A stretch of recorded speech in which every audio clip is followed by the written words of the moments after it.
Bonjour Diane et bonjour à tous. Alors, qu'est-ce qu'on prépare aujourd'hui avec vous? Alors aujourd'hui, j'ai décidé de vous parler des vinaigrettes et on va faire une vinaigrette un petit peu particulière, une vinaigrette aux fruits. Alors, j'ai choisi de l'ananas frais. Oh, Ça va merveilleusement accompagner les poissons, les poissons blancs, je vous assure.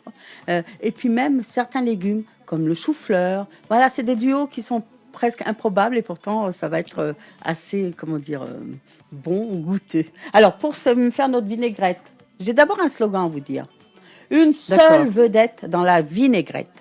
Là, j'ai choisi que ce soit l'ananas, un fruit. J'aurais pu prendre des fraises aussi, hein, ou des poivrons, parce que n'oublions pas que les poivrons, tomates, tout ça, ce sont des fruits.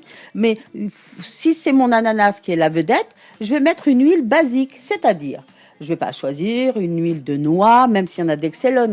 Celle que j'ai là devant moi, celle du moulin de la Vicomté. C'est une huile de noix absolument excellente. Il y a celle de chez Monsieur Picard aussi qui est très très bonne. Donc, si je mets de l'huile de noix, une huile qui est déjà parfumée, ça va être elle la vedette. Si je prends un vinaigre balsamique pour mettre avec mon ananas, mon vinaigre balsamique mérite d'être la vedette, comme un autre vinaigre, comme j'ai les mesclous de sorcières qui viennent du Tarn, c'est eux qui seront les vedettes.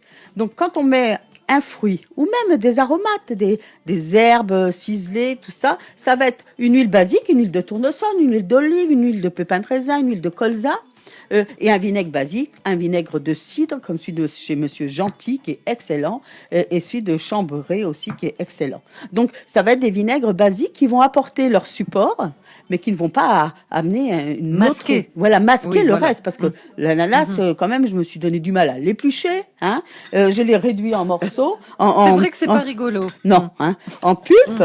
Alors, il va me falloir, pour faire cette vinaigrette, une cuillerée à soupe de ma pulpe d'ananas, du sel, du poivre. C'est important l'ordre. Parce que quand on va mettre le sel maintenant, le sel va bien se dissoudre avec le vinaigre. Que si vous mettiez le sel à la fin, quand vous avez mis l'huile, vous allez voir, il ne va pas du tout se dissoudre. Alors, n'importe quel fruit, les fraises ou des cerises que j'avais prévues aussi à la place de l'ananas, pourraient très bien faire une merveilleuse vinaigrette. Il faut les réduire en purée et puis après, on va rajouter notre vinaigre. Donc, je vais prendre un vinaigre de cidre, une cuillerée à soupe pour une cuillerée à soupe de pulpe. Et là, on va laisser macérer. Parce que le vinaigre va cuire un petit peu mon ananas ou mon fruit. Hein. Ce serait pareil si on mettait des légumes ou des herbes. Ça va le cuire un petit peu. Et surtout, là, c'est à ce moment-là que le vinaigre va prendre les propriétés et les arômes de l'ananas et les garder en mémoire. Alors, cette vinaigrette, d'abord, c'est français, la vinaigrette. Elle a été exportée après dans le monde entier, le mot vinaigrette. Régine, on a eu un petit bug, on vous a mal entendu. Donc, on repart. Cette vinaigrette. C'est français, c'est une recette française, figurez-vous. Elle date de la fin du Moyen-Âge. Et là, c'est la corporation des maîtres vinaigriers sauciers qui l'ont inventée, qui ont fait une vinaigrette, soit avec de la moutarde, soit avec du vinaigre, soit les deux, et de l'huile. L'huile, c'était là pour atténuer, rendre moins forte, plus petite l'acidité du vinaigre. C'est pour ça que ça s'appelle vinaigrette, comme une fillette. Vous voyez, hein?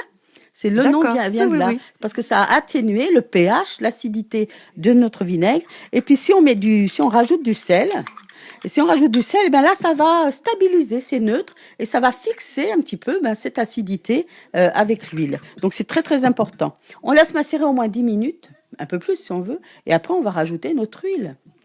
Et on aura une vinaigrette toute prête, là, avec un filet de poisson. Essayez, Diane, faites-moi confiance, sur un filet de poisson blanc. Ah, mais totalement, là, moi, je suis tout à fait partante sur ce genre de recettes, un petit peu, comme vous le disiez, un mariage qui semble improbable, mais qui pourtant, au bout du compte, est réussi. Ben, ça, c'est comme beaucoup de mariages. Bon, enfin... Ça fait rire Bernard, c'est toujours ça. Et surtout, figurez-vous que c'est un chevalier, le chevalier d'Albignac, là on est au XVIIIe siècle, qui était un petit peu pauvre et s'était rendu à Londres pour y vivre. Et il était là-bas exclu de la France, il était parti à Londres en expatrié. Et dans une soirée, on lui a dit « Mais vous êtes français, vous pourriez nous faire une sauce salade ?» Et donc il a fait une sauce salade à la truffe. Et depuis, après, il a été très connu. Et les vinaigrettes vinaigrettes, notamment les salades vinaigrettées, ça c'est moi qui l'ai inventé, à la française sont connues absolument partout parce qu'on est les rois de la vinaigrette. Et alors je vous le rappelle, Ok. la vinaigrette c'est comme l'huile et le vinaigre, pas de réfrigérateur, hein. Ah, ah, ah, ah. Non, Oui, on est d'accord. on est Voilà. d'accord. Et hein. une seule vedette dans la vinaigrette. On a bien compris. Vous avez bien compris. Bon, c'est parfait. Le message est bien passé. Bon. Et moi, je vous souhaite Voilà. une belle cuisine à tous, hein, avec ma vinaigrette. Merci Régine. Bonne journée. Bonne Au revoir. journée et à demain. Oui, à demain, tiens. À demain. Jusqu'à 11h, voyez la vie en bleu